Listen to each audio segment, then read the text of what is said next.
নমস্কার, আমি শুভ্রজিৎ এবং আপনাদের সকলকে আরও একবার স্বাগত আমার চ্যানেল ফিল্মি চতুষ্কোণে। তো নাটকের নাম বউয়ের বাড়ি। সিএমভি ইউটিউব চ্যানেলে এসছে গতকাল সন্ধ্যের দিকে মোটামুটি। তো নাটকটার নামটা যখন শুনি আমার মনে হয় যে একটু বেশি হয়তো মানে ওই একদম লাউড সো কল্ড একদম টিপিক্যাল কিছু একটা বাংলাদেশের নাটক হতে চলেছে। নাটকটা শুরু হয় ঠিক ওই নোটে। বাট যখন শেষ হয় আমার মনে হয় যে একটা জিনিস মাথায় আসে যে ইনটেনশনটা যদি আপনার কাছে ক্লিয়ার থাকে, যেটা মেকাররা বলতে চেয়েছেন, তবে নাটকটা সত্যি খুব ভালো। বাট ট্রিটমেন্টের দিক থেকে যদি বলি, একটু স্যাটেল করা উচিত ছিল আই থিংক মনে হয়। বাট কিছু, কিছু সময় আবার কমেডিটা দুর্দান্তভাবে ওয়ার্ক করে। স্পেশালি 'ইয়া আল্লাহ' বলে মনিরা মিঠু এবং অবশ্যই যখন 'জোবানের' মধ্যে আমরা কেমিস্ট্রিগুলো দেখি কিংবা দুজনের মধ্যে প্রেমটা একটু ন্যাকা-ন্যাকা, একটু বোকা, বোকা প্রেম যেগুলো আমরা বলে থাকি কোট আনকোট বুকিশ ভাষাতে, সেইসব ধরনের জিনিসপত্র দেখি বা সেগুলো যাদের পছন্দ হয় তাদের নাটকটা খুব ভালো লাগতে চলেছে এবং যে মেসেজটা থাকে, যে প্লট লেভেলে একদম আনইউজুয়াল। মানে এরম ধরনের প্লট আপনি পাবেন না। মানে একজন ছেলে তার বউকে তার শ্বশুরবাড়িতে রেখে দিয়ে যাচ্ছে। তার পিছনে না কোনো ভায়োলেন্স রয়েছে, না কোনো তার পিছনে এমন কিছু রয়েছে যেগুলো আপনার মনে হবে যে না একদম কাস্ট পলিটিক্স নিয়ে কিংবা ধরুন জেন্ডার পলিটিক্স নিয়ে কিংবা যা হোক ওরম ধরনের কিছু একটা সেক্সিস্ট কিছু একটা ব্যাপার-স্যাপার একদমই নয়। ঠিক যে কারণে রেখে দিয়ে যাচ্ছে, ওই জিনিসটা যে মিনিংফুল ভাবে দেখিয়েছে, শেষটা যখন করেছে বেশ ভালো লাগে। একটা ৫৩ মিনিটের নাটক দেখলে মনে হয় যে হ্যাঁ, চলো এই নাটকটার মধ্যে প্রেম রয়েছে, এই নাটকটার মধ্যে কমেডি রয়েছে, এই নাটকটার মধ্যে লাউড ট্রিটমেন্ট রয়েছে যেটা টিপিক্যাল বাংলাদেশী নাটকের ট্রিটমেন্ট বলেই মোস্টলি মনে হয়।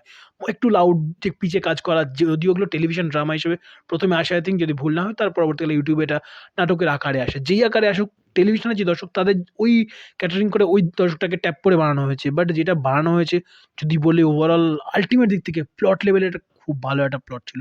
মানে অ্যাকচুয়ালি আনইউজুয়াল। আপনারা যারা দেখেছেন অবশ্যই কমেন্ট বক্সে জানান। বেশি কিছু বলার নেই।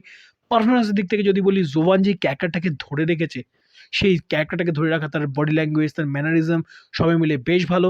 এবং জোবান এবং কেয়া পায়েলের মধ্যে ওই বিষয়টা মানে ওই কেমিস্ট্রি লেভেলে যদি বলি বেশ ভালো। পুকুরে একটা শট রয়েছে, আন্ডার ওয়াটার, ওই শটটা বেশ ভালো নিয়েছে এবং যে সিন-টিনগুলো স্পেশালি পুকুরের সিনটা বলি কিংবা মা এবং ছেলের মধ্যে যেগুলো রিপিটেটিভ লাগে বাট তারপরে এন্টারটেইনিং লাগে কিছু, কিছু জায়গাতে সিচুয়েশন দেখে আপনি হো, হো করে হেসে উঠবেন। ওই জিনিসগুলো কাজ করে।